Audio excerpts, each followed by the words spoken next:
Isang mapagpalang araw po ng linggo, January 4, 2026. Kabayan, meron tayong pinaka-latest na weather updates sa lagay ng ating panahon.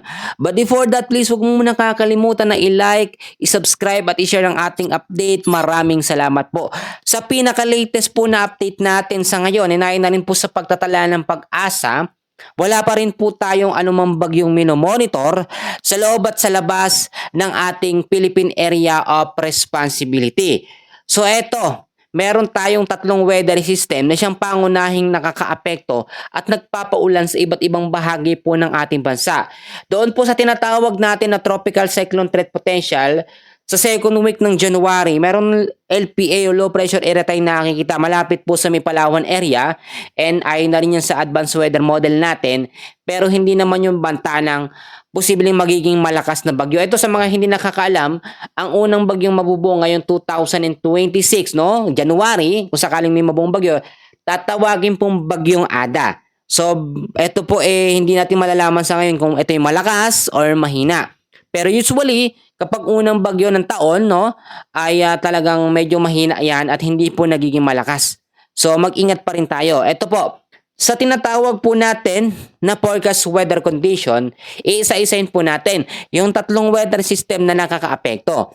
Unang-una po, ito pong northeast monsoon. Apektado ng northeast monsoon ang area po ng Cordillera Administrative Region, Cagayan Valley, sa may Aurora, Quezon, Marinduque, Oriental Mindoro at sa Camarines Norte. So yung mga lugar na yan, ang weather condition ho ay cloudy skies o maulap na kalangitan na merong pong mga light rains or mahinang pag-ulan dahil sa amihan.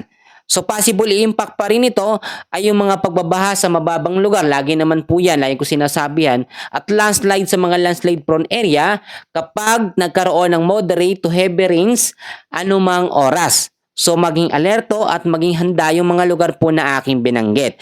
Samantalang, apektado naman po ng shear line o yung shear line tinatawag din natin na salubungan ng malamig at mainit na hangin. Apektado naman ito ang Western Visayas, the rest po ng Bicol Region, Northern Samar, Eastern Samar, Biliran at ang Romblon. So yung mga lugar na yan ay patuloy pong makakaranas ng cloudy skies with scattered rains and isolated thunderstorms.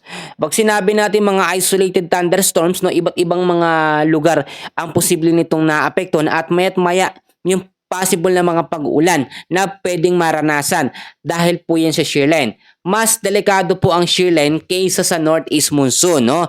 Ang shear line na nabubuo dahil din sa amihan at dahil po sa easterlies o yung mainit na hangin.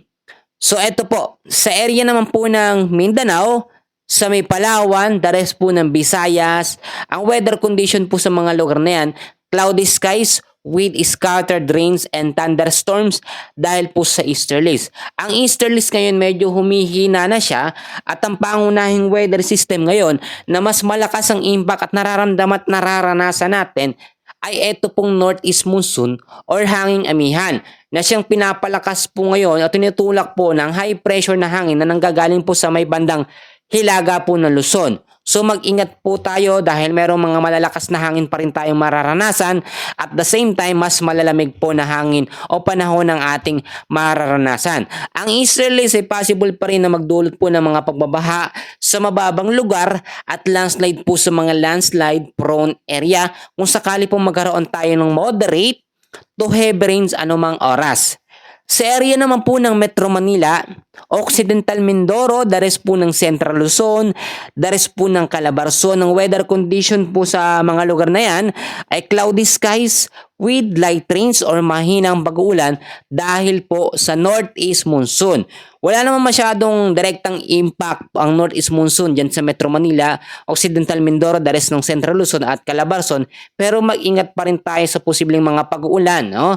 At yung mga pagbabaha lalo na sa bahaing lugar at landslide sa mga landslide prone area. Sa Ilocos Region, patuloy din makakaranas ng maulap na kalangitan with isolated light rains dahil po sa northeast monsoon. So i-take note natin, sinabi ko tatlong weather system. Unang-una, ang northeast monsoon, pangalawa shear line, at pangatlo itong easterlies. Ngayon, dito naman tayo sa sinasabi ko na LPA o low pressure area na mabubuo sa pagitan po ng January 9 hanggang January 15. Yun pong LPA na yan ay nasa low chance na category na maging tropical depression or mahinang bagyo. So hindi natin dapat yun pangambahan kasi yung iba sinasabi at tinatanong sa atin lagi kung meron bang malakas o meron bang super typhoon ngayong January. Well, tinignan po natin yan sa advanced weather model natin at sa iba't ibang weather system na ating ginagamit. Wala po tayong nakikitang banta ng super typhoon or typhoon na mabubuo ngayong buwan po ng January.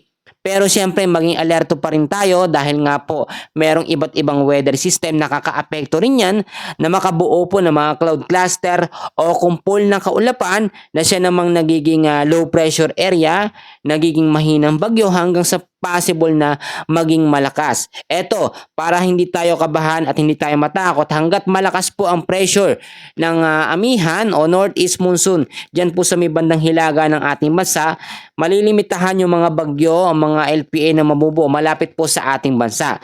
So yan po ang ating dapat na wag pangambahan, no? Yung mga bagyo wag natin pangambahan dahil wala naman tayong nakikita sa ngayon. So far mga kaibigan ko, mga kababayan, yan po muna ang pinaka-latest na update natin sa lagay ng ating panahon. Maraming salamat at God bless po sa inyong lahat.